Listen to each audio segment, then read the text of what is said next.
ఈ నగరానికి ఏమైంది? ఓవైపు బండ్ల నుంచి వచ్చే పొగ, మరోవైపు ఫ్యాక్టరీల నుంచి వచ్చే పొగ.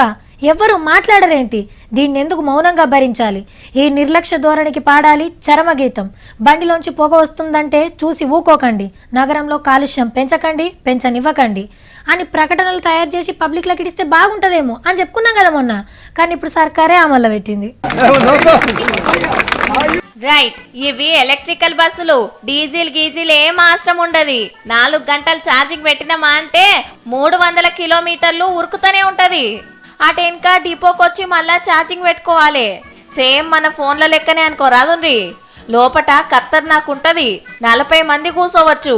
అగ్ని ప్రమాదాలు జరగకుండా జాగ్రత్తలుంటాయి. ఇక మళ్ళా చెప్పుకోవాల్సింది ఏంటంటే పొగ రాదు, సౌండ్ కూడా పెద్దగా ఉండదు. పక్కన నిలబడ్డానుకో బస్సులు సౌండ్ ఎంత రాదు, మీకు ఓన్లీ ఏ సౌండ్ వస్తుంది అంతేగాని బస్ సౌండ్ రావట్లేదు.